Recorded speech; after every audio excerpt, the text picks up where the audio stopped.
Welcome to the School of Moxie podcast brought to you by Sensible Woo. This is the podcast where we break the mold around business podcast conversations. We make it fun around here by using television, movies, and entertainment as the jumping off point for conversations about how we navigate the world as individuals. I'm your host, Mary Williams, and I've been an online creator since 2010. I've seen a lot of trends come and go over the years, but one thing that has persisted is a struggle among entrepreneurs to connect more authentically with their audiences. As a business systems process and operations coach, I've seen how much my clients and subscribers have benefited from learning how to incorporate their fun sides. So we're going to demonstrate this for you here on this podcast through analogous thinking. Not only that, but we're using media and entertainment as the lens through which we reflect on our own desires and strengths. Fiction is the vehicle that gives us words to articulate our value systems and tells people who we are. I find that a lot of my audience, and probably yours as well, struggle to find words for their problems until they start thinking about how to use analogies. Analogies help us build bridges between something we can describe into a new area that we are in the process of developing. As humans, we are a languaged species, which means we find context and meaning in our lives through the ability to put our feelings into words. This podcast is going to help you normalize this process and see how it's done in real time as my guests talk through their own experiences in relation to the episodes they've been assigned for this show. Our first season of this podcast is centered on the first season of the HBO original series, The Last of Us, based on the video game of the same name. Consider this your official spoiler alert. On this podcast, my guests are going to jump right into the conversation, and we are going to spill all the tea on the story and the plot. So if you enjoy being surprised, I encourage you to watch the episode first before listening to our discussion. Thank you to our generous sponsors for the one and only premiere week here at the School of Moxie podcast. This week has been made possible with support from the AK Collective with Amber Kinney. You'll hear about the AK Collective in the show credits every week because they're a major part of how I do my marketing around here, and I'm so thankful to Amber for the additional opening week support. Scale fast with clear metrics and ads that convert like crazy, and that's just a very small part of what the AK Collective can do for you. Additional support comes from The Secret to Thriving Online Communities with Tanya Kubo. If your online community needs to grow and delight your members, this is the service and program for you. We are also supported this week by Everyday Effectiveness with Gwen Bortner. You can't scale without real business operations running the show, and Gwen is your person to help you do that. Last but not least, this week, we are supported by Custom Learning Atelier with Beth Salyers. We demonstrate a lot of divergent thinking and alternative methods of learning on this podcast, and that's what Beth can build for your organization as well. Links to each of these amazing sponsors is located in the show notes on this episode. I encourage you to give them some love by visiting their websites. Before we get into this week's episode, have I told you about the weekly readings that I create for entrepreneurs just like you each and every week? I'm an Akashic Records and Tarot reader, and I've been giving clients intuitive guidance coaching for just about 20 years now. That's a long time. I know that most readers out there don't focus on your business needs, so that's where I come in. Readings with me are only about your business development, and it helps you feel more aligned with your intuitive messages so that you can incorporate those gut feelings and inner knowings into your business data for better results. Click the link in the show notes and subscribe to my weekly email updates where you can get a free reading sent to your inbox every single week. If you want more, you can subscribe to the weekly extended readings, which are just $9 per month and help you get focused on your business energy every week. No more Sunday scaries. You've got this better in hand than you know, and I'll help you see it. Now let's get watching and talking. We are starting at the beginning. Episode 1 of The Last of Us is titled When You're Lost in the Darkness. It's where we meet most of the main characters and we understand how the world has changed so dramatically through a fungal pandemic. To help us examine this in our life's experiences, we're joined today by Megan Graves.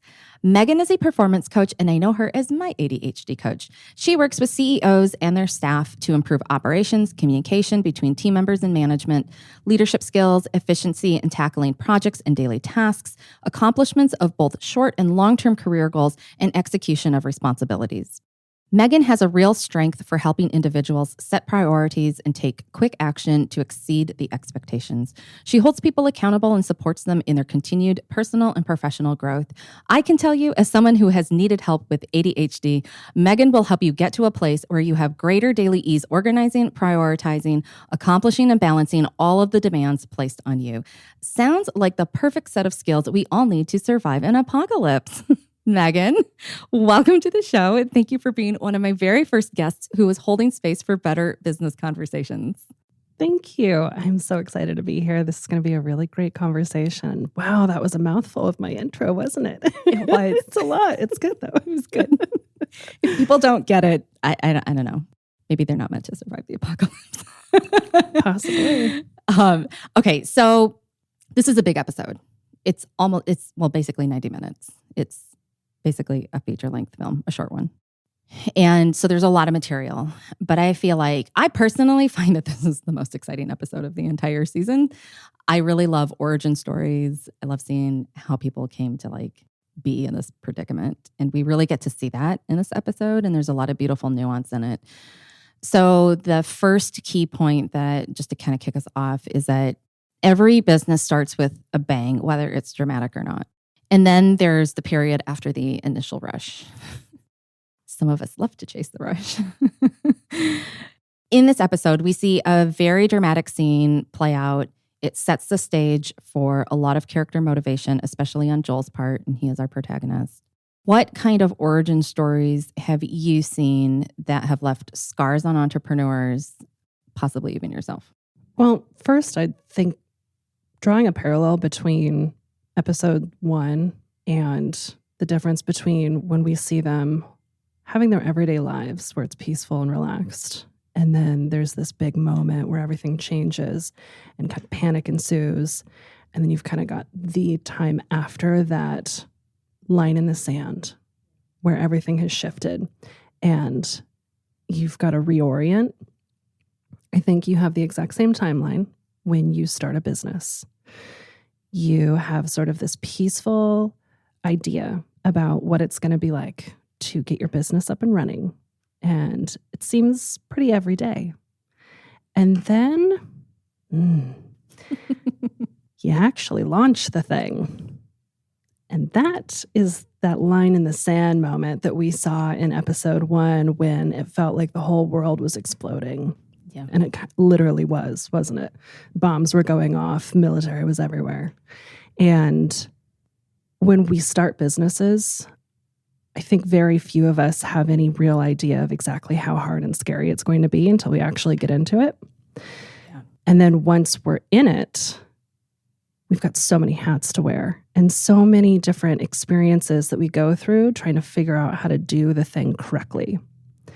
And it really can feel like you are in an apocalypse because it can be so hard and so scary. You can feel so alone and by yourself and in the middle of the wilderness. And it feels like if you screw up, it could mean your life. Yeah. Because if you don't make money, you can't keep a roof over your head and feed yourself. So then it does seem like your life is over. It throws people into fight or flight. Yep. I mean, these people in this story are literally, we're watching them experience trauma. Yeah. In real time. And while hopefully we're not being chased by fungal infected people who try to bite us. Fingers crossed. Fingers crossed. It can feel like that. I can. Like, buy my coaching program. Yep. Like, get away from me.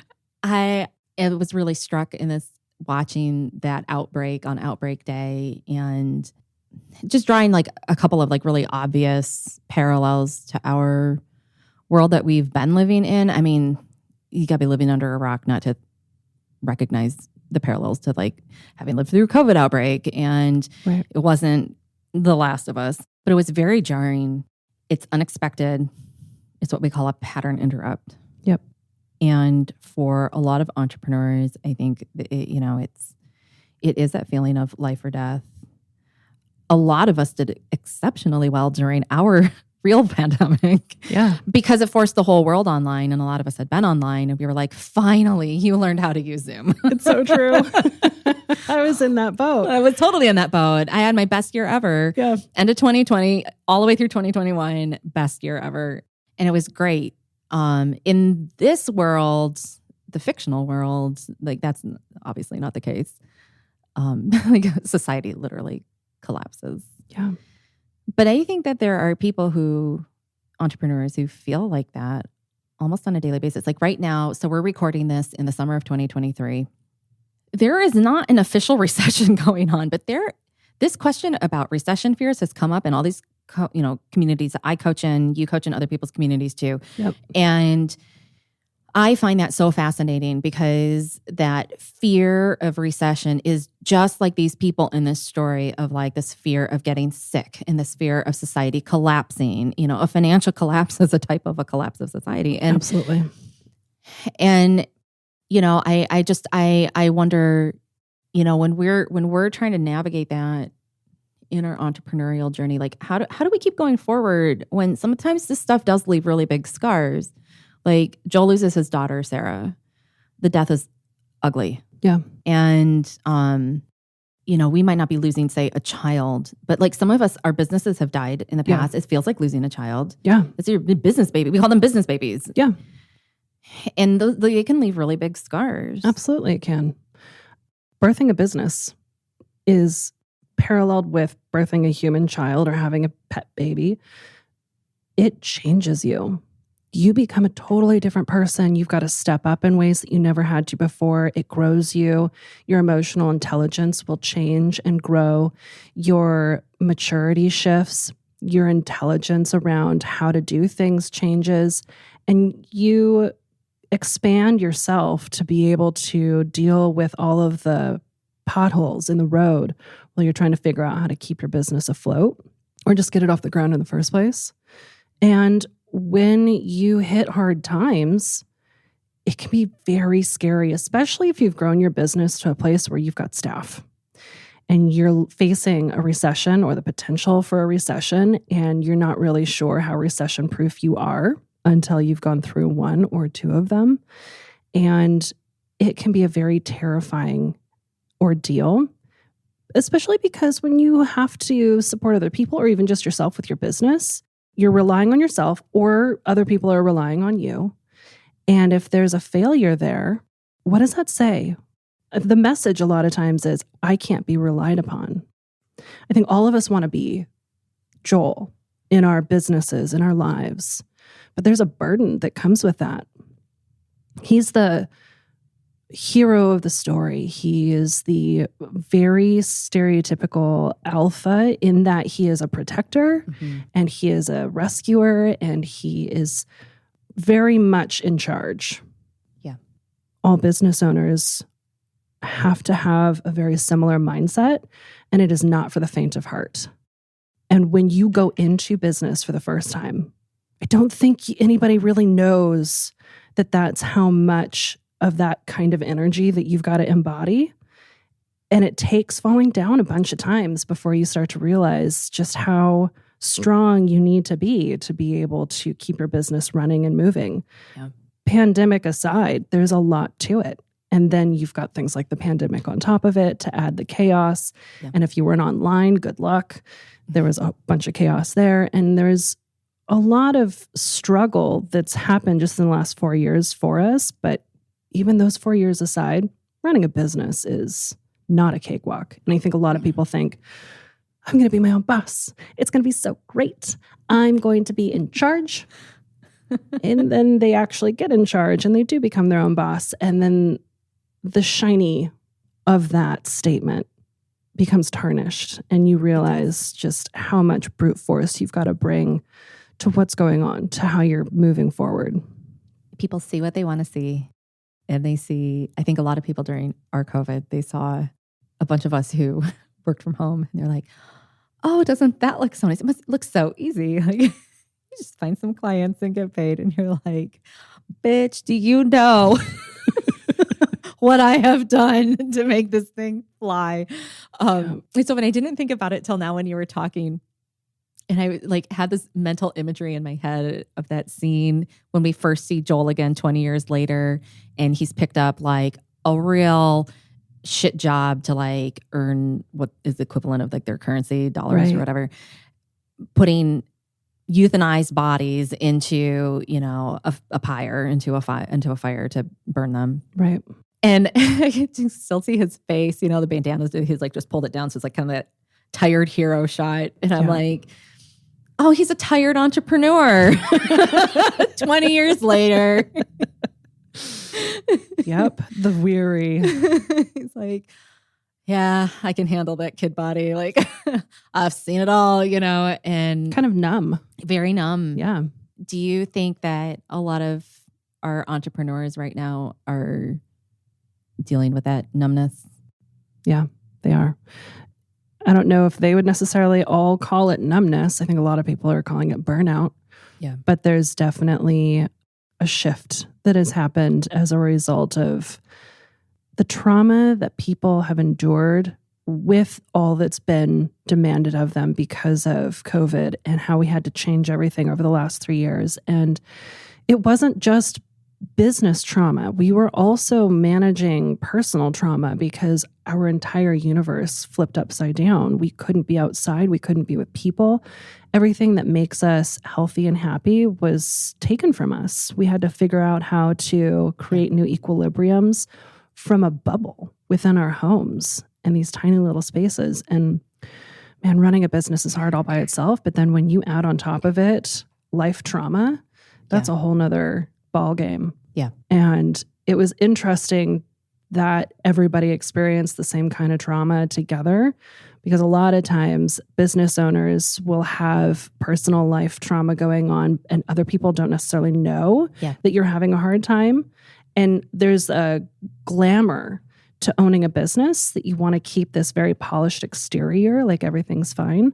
And so it's really interesting to witness the fact that we're all navigating together this change and the trauma, and now the healing process is beginning. But I think there's an exhaustion to it too, of just like can we just be done with this? You know, in the same way that Joel was like, fine, whatever, I'll take the kid. Yeah. He's like one foot in front of the other, whatever, what do we have to do next?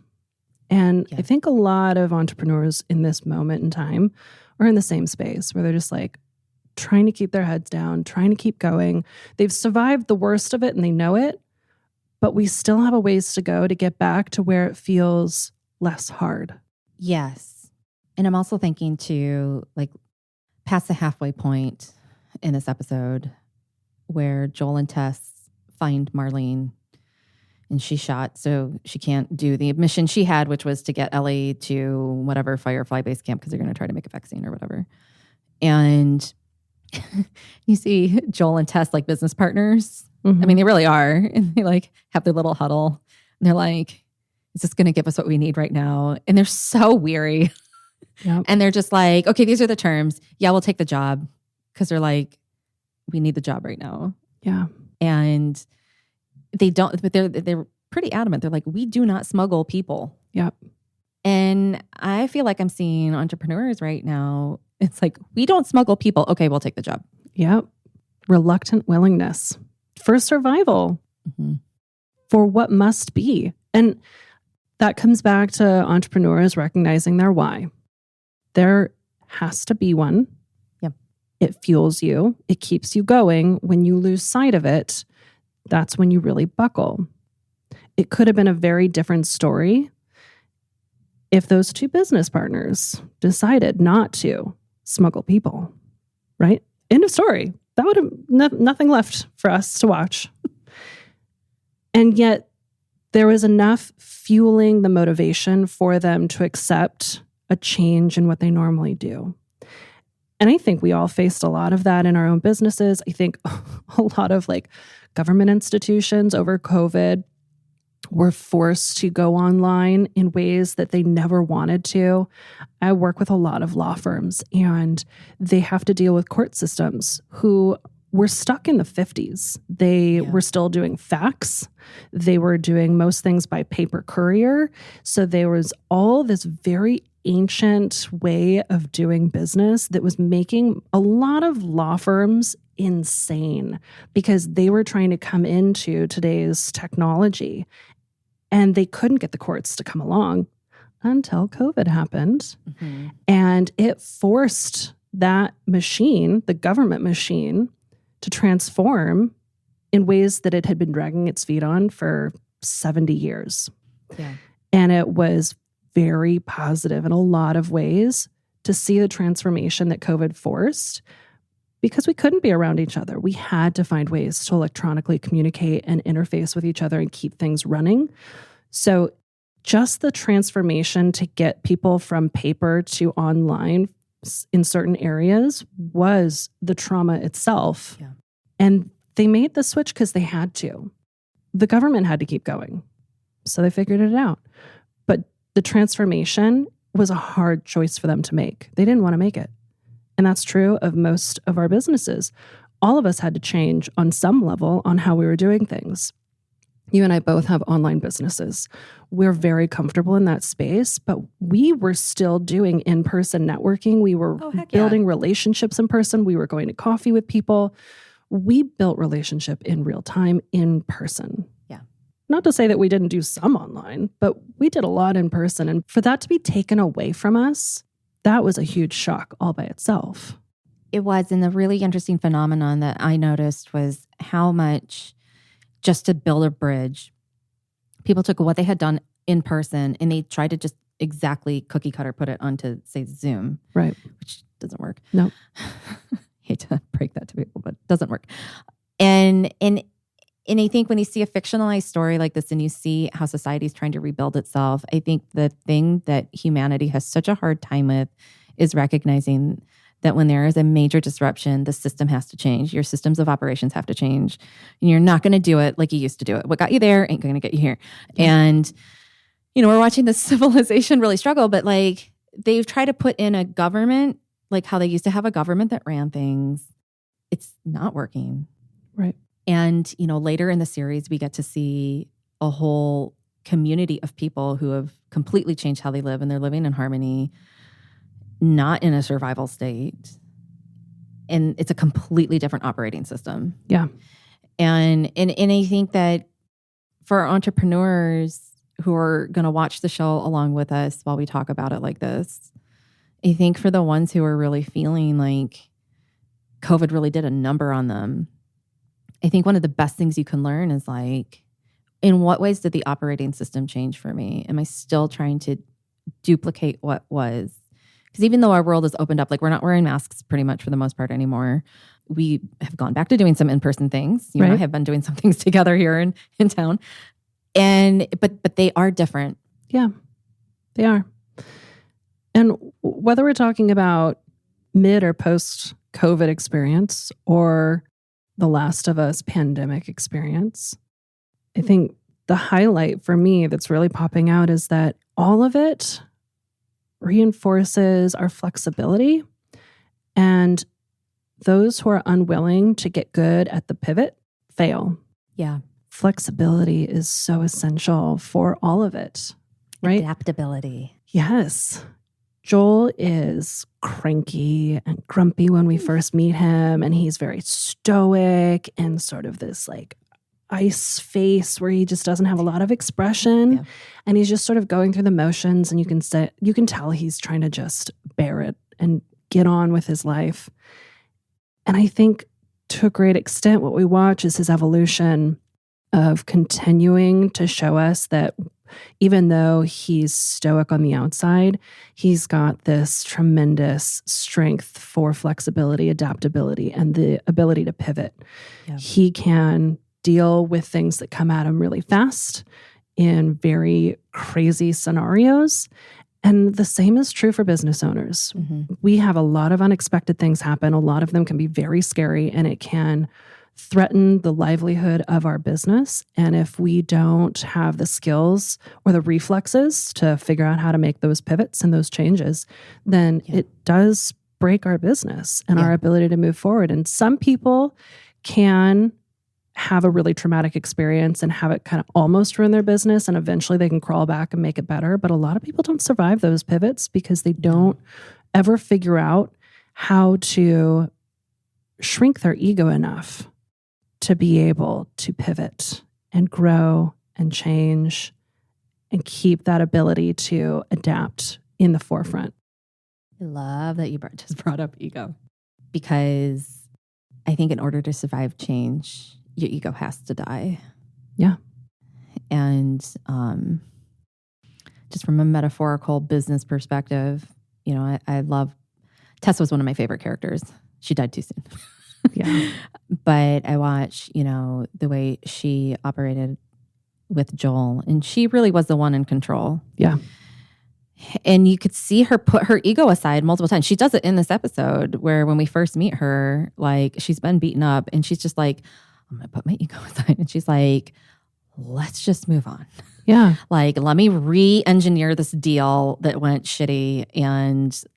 But she meant it too. And she meant it. And I think I see entrepreneurs today performatively do that. Right. But they're like, they don't mean it. No. And unless you really mean it, your performance isn't going to get you anywhere. You've got to really mean it. Yeah. Because if Tess had not really meant it, that probably would have shown up in her history somewhere, and they would have suspected that she wasn't being truthful or honest. And they probably wouldn't have cut the deal that they did. And she wouldn't have gotten to where she needed to. Yeah. And I think the willingness to be earnest and honest and let yourself be vulnerable. Yeah. And make some hard choices and forgive both yourself and others is a huge component to being able to run a great business.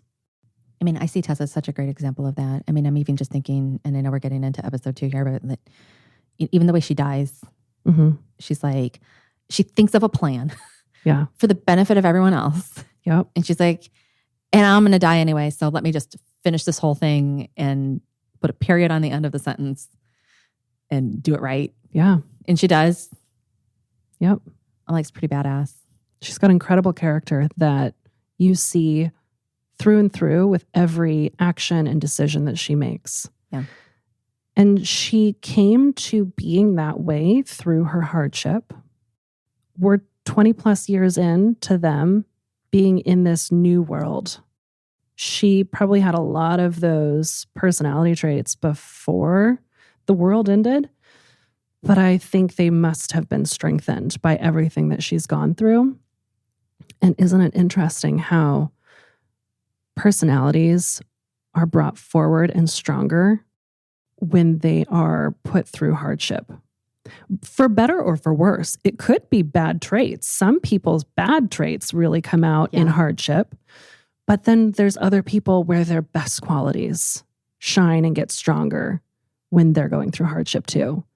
And I do believe that we find a very mixed bag of people's personality traits when you're rubbing elbows in the community of business owners, because some people do struggle to keep their best or their positive traits forward. Yeah. I'm thinking about leadership skills here. Yeah. Leadership skills are not the easiest for a lot of people. And the people who know how to do leadership right are really thriving. But even the people who don't know how to do leadership right in their businesses are still trying to figure it out, and they manage to keep going every day. There's a lot of big businesses that have terrible leaders. Yeah. But they're still making money and going forward. So they're doing something right. It's working for them. But we're also in the midst of the Great Resignation. Oh, people are moving around right now. People are done. They're tired of bad leaders. They're not putting up with it. And they will work for you for 24 hours or 3 weeks or 4 months. And if they decide that this is a crappy place to be and that they're not happy, they're out fast. We're talking about the first episode that really sets up everything for the next 8 episodes that follow. And we really see the gamut of leaders and leadership. We end up going to Kansas City later, where we see the new military regime has been toppled. by rebels who are no better Right.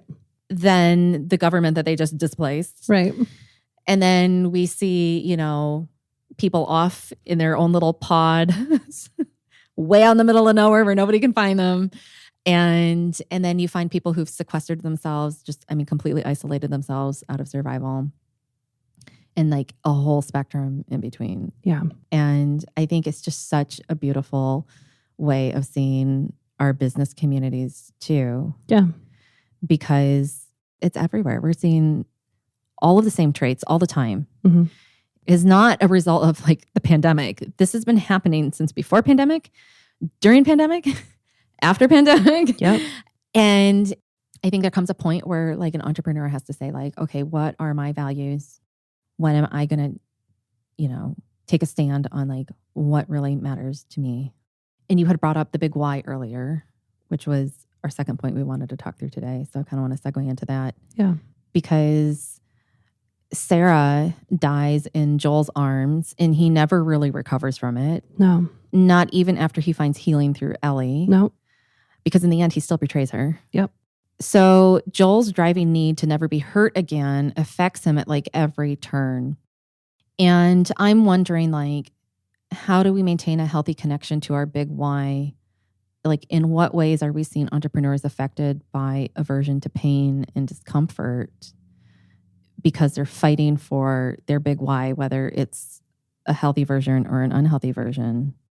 But there's this like aversion to having to go through some kind of discomfort to get to something better. When we start a business, it's always propelled by some good reason why. At least we think it is a good reason. So we often, in the late hours of the day or night, are cursing the gods and wondering, why did I do this? But the motivation and the thing that propels you forward, sometimes it is negative. Sometimes it's positive. Sometimes it's a mix of both. But whether it's positive or negative, one thing's for sure, it's a growth journey to be a business owner. And everybody's at different stages of willingness to grow and change and develop. And I think we see this in Joel. His evolution through the story arc is pretty slow. Yeah. And it's very, very subtle. Mm-hmm. Whereas I feel like we see Ellie change a little bit more dramatically in front of us. Yeah. You can see a lot more evolution for her, more obviously. And I think that's very metaphoric for any business. There's some people that they seem to change very quickly and they are great at adapting, and they move from maybe what started them was a negative why. They move into having found a more positive, propelling why to keep them going. Yeah. But one way or the other, we all come into whatever we're doing with scars and traumas. And some people are consciously aware of the fact that they've got these scars and traumas and they're working on them and they're trying to get better. And other people are unconscious of them or hiding from them actively. And sometimes they start businesses just to avoid their trauma and their difficulty, and they hide from their pain and from their negative why by 80-hour work weeks and paying attention to everything but themselves over and over and over again. I'm working with clients who don't put themselves first, second, 12th, 200th. Yeah. They put everybody else in front of them, which is the opposite of Joel, who didn't want to put anybody before himself at episode 1. He was very reluctant to get on board with this new mission, more so than Tess. She was like, remember why this is so important to you? Yeah. She really had to fight for it with him. Yeah. And she was smart. She brought his reason for wanting to go anywhere back into the forefront for Joel to motivate him to say yes to do this thing. She reminded him of his most recent project, so to speak, where he was like, no, I'm going to find another way to get this truck and a battery. Go find my brother. And she's like a good coach. No. Right. Chop, chop. Yep. Focus. You said that you wanted to do whatever. And here's, all the opportunities right here. But he's very slow because he doesn't even really get on board with being comfortable even having Ellie around until episode 3. Yeah. And isn't that like months into their journey too? Well, is it? I feel like it's a ways in, a little bit. They've had some time on the road. They've had at least a couple of weeks, right? Because they walked to Bill and Frank, because Bill and Frank live just outside of Boston, because they're in Boston. Yeah. And then they get Bill's car and start driving. Yeah. That's longer. But that's episode 4. And that's got to be like days. Yeah. So, I mean, that's pretty slow. Yeah. Poor guy. Well, and I think it's just such a strong reflection of his guardedness. Yeah. You can see his scars from losing his daughter, Sarah, in his resistance. Yes. All the time. And I feel like his big why comes from a place that is fueled by, I hesitate to call them negative emotions, but they're, it's a fuel that runs out more quickly. It leaves you world weary. And I've been channeling this energetic note for my community, the people who tune in for readings in the last couple of weeks. And it has been so strong around finding where your fuel comes from, where your fire comes from, which is a big reason why like all of this is happening, this podcast, because I feel like the really big question we're asking ourselves is like, but where do I actually get my motivation from? It has to come from a quote unquote healthier place inside myself, because the other ways are not sustainable. No. And you can totally survive and recover your life through, bouncing out of trauma or fight or flight or whatever. But to sustain it in that state? Yeah. No. Nope. You have to find some motivation greater. And I feel like eventually, one of the beautiful things we see over the course of the season is like we see how Joel's, his relationship evolves with Ellie, and she really helps him find that. Yeah. Which is gorgeous. And then it's sort of like that discomfort moment again. And it's like a rubber band. I think I'm going to snap back to what I know. Yep. And he portrays her in the end, But again, I'm not sure that's fully it is a betrayal to her, but it is a snapback to protecting himself from pain of loss. Yeah. And that motivator of protecting yourself from loss is what we're talking about. That's the negative thing that you can't live in forever, that's not going to drive you forward. That's the kind of motivation that does drain you. Only operating out of energy for protecting yourself is going to get you nowhere. It's going to get you a little ways, but you're going to get burnt out and worn out, and your journey is going to be so much harder when that's what you're focused on. So much more dramatic, so much more traumatic, and you're going to get tired faster and harder. It's a very lonely journey when you're operating out of the space where you're merely protecting yourself, and that's what's driving you to make all of your choices. When you flip the switch and stop operating out of the space of self-protection, the energy raises. The community around you gathers more readily. Yes. Thank you for putting that in 2 words. That. Well, I like that you bring this up because, really, it brings up so much mental health needs that we are all now, thankfully, talking about a lot more. Yeah. Just this past week, there was a news story that I think it's the AMA, the American Medical Association, is now encouraging all physicians to screen all adults for anxiety, no matter what. Oh. Yeah. Interesting. Uh-huh. Good call, AMA. Right? Finally. Yeah. Meanwhile, people are like, what time is it? Yeah. And so better late than never. But what I love through looking at pieces of fiction like this is that, the way we deal with trauma as entrepreneurs, it really affects the way we navigate our relationships with our customers and our clients, our collaborators. I'm wondering, just based on some of like the beautiful nuggets that you've dropped here on the mic today too. Like, how can we as entrepreneurs find more purpose while navigating all of these mental health and emotional needs and become, in essence, smarter survivors, become more like Tess in a way, totally imperfect, fully aware of it. Right. And able to, carve out genuinely a livelihood. The thing that the show highlights is that the world has ended and all you've got left are the people around you. Your safety and survival, of course, are primary because of how dangerous their world has become. But the people and the relationships become the only thing that matters. And, not to dip into episode 2 too much, but we see an episode where they're destroying antiques. Yeah. In episode 2, the things stop mattering. Yeah. And the same is true in business. I think whenever I'm working with business owners who have their eye on the dollar rather than on the people, they're missing the mark.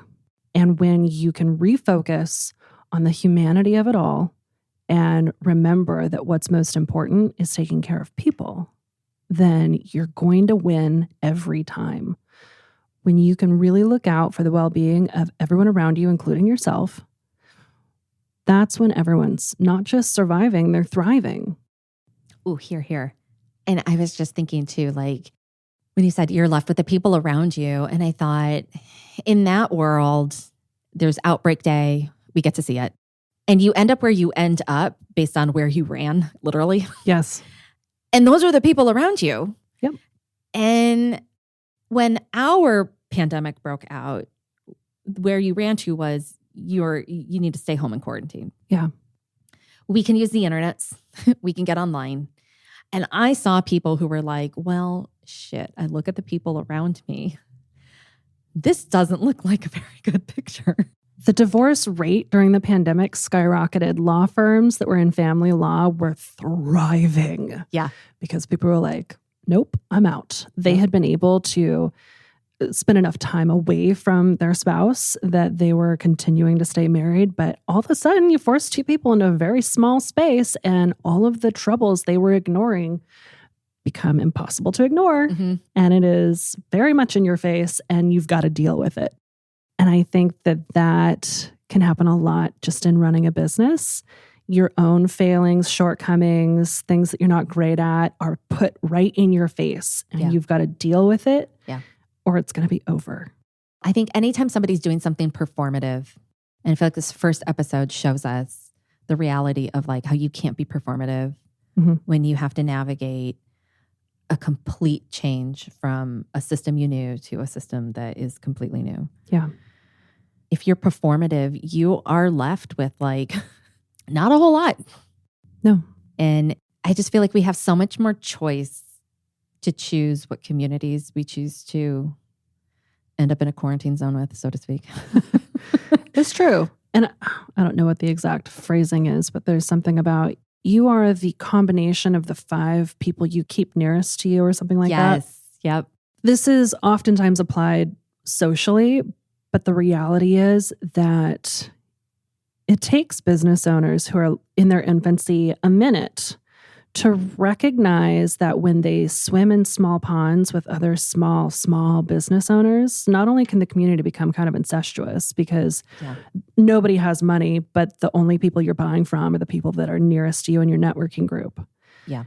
And as soon as you figure out how to climb out of that small pond, your business starts to grow too. If you can start getting people who will pour into you that have bigger businesses and you start getting connected to people who have more abundance rolling through their lives, you start to learn what they grew into that you haven't yet grasped.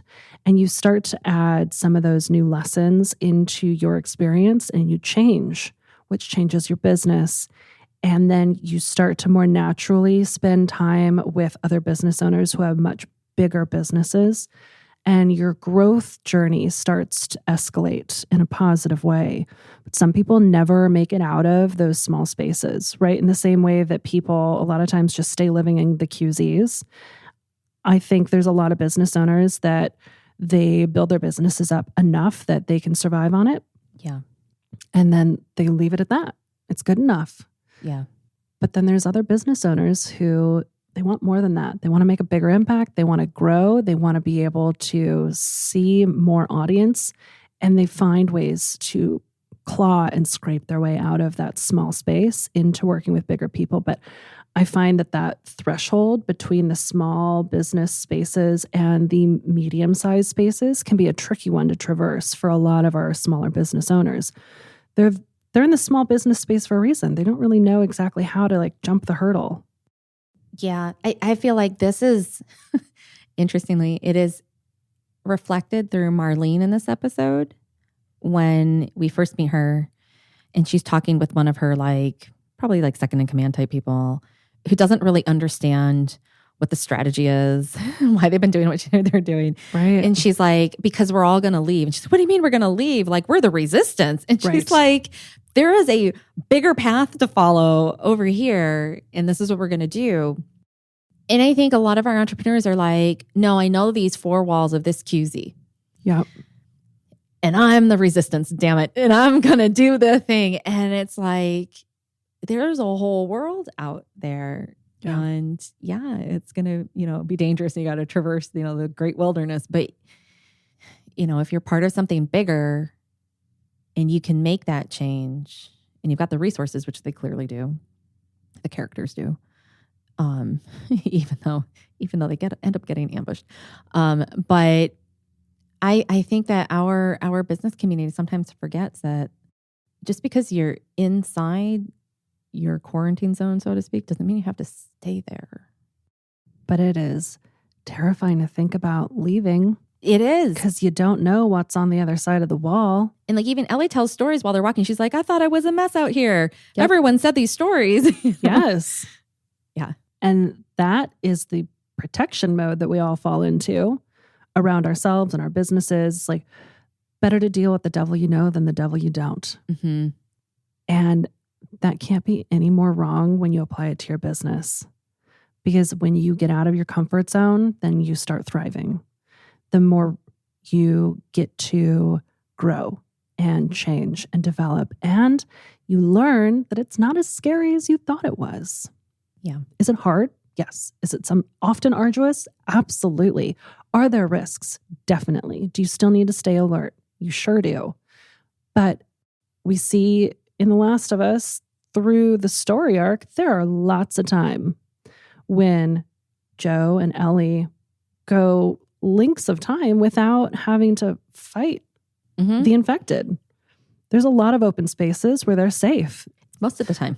It's most of the time. And that's not to say that they're not staying very aware. They're not, right. They're hyper vigilant the entire time. They're keeping an eye out. They're keeping an ear out.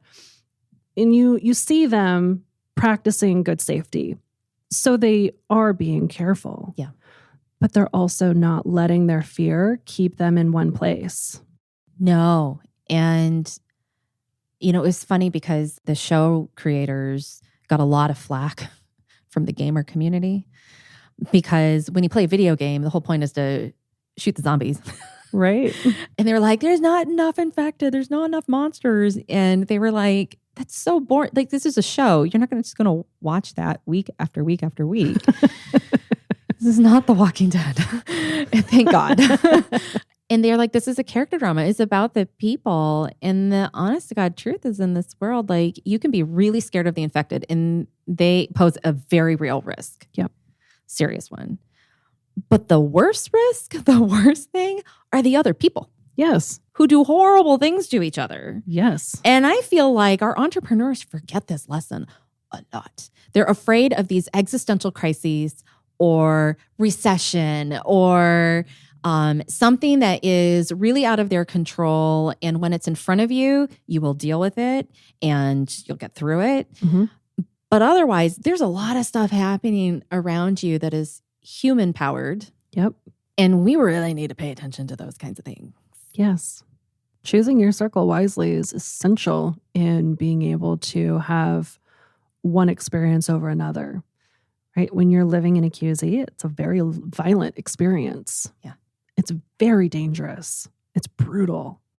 But later on, as the show goes on, we're seeing different kinds of communities that are not dangerous, at least not as dangerous as QZs seem to be. Yeah. And I think the same is true of like building business communities.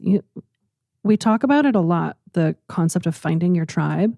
Yeah. But don't just find a tribe, find your tribe. Find the people that resonate with you because they align with your values. You don't have to stay in places that feel scary or dangerous or are hurtful to you. But again, this circles back to people's awareness of their trauma and their wounds. If they're unconscious of their wounds, they will flock to what's familiar, even if it's brutal. Yes. And they'll stay there because that's all they've ever known. And it feels comfortable. I mean, we see that with people who renew for communities that are, frankly, abusive, coaching programs that are so expensive. Yeah. And they've been renewing year after year, and they haven't made any progress. It's not helping them. But it's all they've ever known. But it's all they know. And they're like, these are the people I know. The out-of-the-box thinking isn't always there. And I think a lot of our culture frowns on unique thought processes. Don't pick up your life and go live in Thailand where you can spend 3 cents to survive for a week or whatever.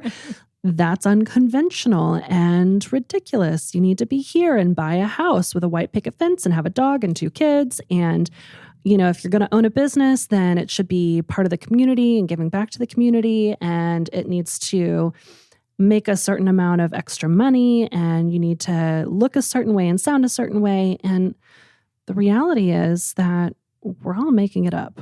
Mm-hmm. Everything's made up. It's performative. There are these rules that are performative and not always good for us.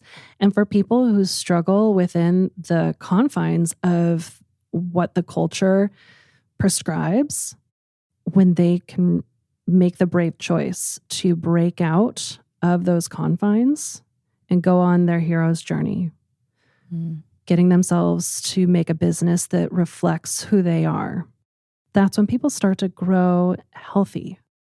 And they get better and they get stronger. And it's hard and scary, of course, but they're happier than when they were struggling to survive within the confines of what was expected of them. I feel like we get to see Joel and Ellie discover more avenues for a not necessarily happier, but a more peaceful existence. And I feel like I've seen some entrepreneurs discovering this recently too. It's sort of this, I feel like we're having a great awakening in our community right now where people are realizing, wait, I've been living in a QZ and you're telling me that there's something else out there and that it's not swarming with infected and I can venture out and like, what? Yeah. And I'm so curious to see where the migration leads and how people navigate it. There's going to be plenty of people who want to stay where they're at. And okay, that's fine. Yeah. But I think some of us are craving something different. A shift in the dialogue. And I think changes can be subtle in our grander picture of the culture. But I think that we're going to see a lot of switches in how people are conducting business. Like you and I have spoken offline about how the coaching model that we've been experiencing with the way people run their coaching businesses, where it's one coach coaching business owners, or maybe they've got a program and eventually they grow to where they've got a bunch of employee coaches that work for them and they've got a coaching program. Yep. That model may never fully go away, but I think that we're going to see a shift where it's going to be less of a pyramid model and more of a community model. And this comes back to the peopling of it all. Yes. When you can change your focus to the people and everybody's well-being and welfare and abundance, then it really shifts the tone, the energy, and the vibe of how people show up every day. And abundance has no other option but to show up. Oh, that's such a good quote. Oh, it's so true. And we see evidence of it in the piece of fiction that we're watching. We see evidence of it in our world. I'm starting to see some evidence of it with some of the communities that I help support right now. Yeah. And that's very encouraging. Yeah. It's the beginning of, I think, a much broader change that we're going to be seeing. Thank you for helping us open up the podcast. I have one last question for you. I'm asking everybody, what does The Last of Us reflect back to you about yourself? I think we've touched on it a couple of times, but for me, The Last of Us really resonated in how important it is to stay connected to the people you love most and to keep the people around you that you love safe and take care of them in every way that you can. And that there are personal, professional, financial rewards for when you selflessly take care of those that are around you. And that's where it matters most. That's where the value is. And I think it's really easy to lose sight of that when we've got these personal, professional goals. Then we kind of forget that there's other people around us and involved with whatever we're working on. But when you stop and slow down, and if everything else is taken away from you, all you have left are the people and the love. And that for me has been a big part of what I've taken away from The Last of Us, and just from spending time dealing with being in COVID, and nothing else really mattered once you kind of boiled it all down. It was just about the people and staying together, keeping our relationships going. And I think happy business owners are in communities of people that mutually support one another. And so I really felt like you see this message in The Last of Us as Joel starts to take care of Ellie. And you see it in the everyday with us running businesses as well. So when we can slow down and really love one another, as cliche as that sounds, I think that's really what it boils down to. When we can really love each other well, even just professionally loving each other. Yeah. That takes care of one another in a way that you can't do when you're just worried about the financial exchange. It's so good. Thank you so much for joining us. Thank you for having me. I know that this wasn't a show where you naturally would pick it up unless I was pitching you hard. Nope. Please watch it. So I really appreciate that you did it. And I'm sure this won't be the last time that we get on the mic together. I hope not. This is always fun. This has been the official School of Moxie podcast with your host, Mary Williams, and special guest, Megan Graves. The show is written and produced by Mary Williams. Chris Martin from Chris Martin Studios is our editor and the sound engineer for this episode. The episode was recorded in Vancouver, Washington at the CoLab co-working space. Additional production and marketing support is provided by the AK Collective, founded by Amber Kinney. I'm Mary Williams, your host and the founder of Sensible Woo. You can watch the HBO original series The Last of Us on Max.com. As a librarian, I will always encourage you to check out the companion book Bittersweet by Susan Cain at your local library. You can find this show wherever you listen to podcasts, and all of the links to resources, guest information, and anything else we might reference in an episode are in the show notes. We appreciate your support by subscribing and submitting a 5-star review. It helps other listeners find and share this content alongside you, our wonderful listeners. Like and follow Sensible Woo on YouTube, Instagram, and don't forget to subscribe to email updates at sensiblewoo.com, which includes a weekly tarot reading delivered right to your inbox. Until next week, be sensible, be woo, and most of all, be you.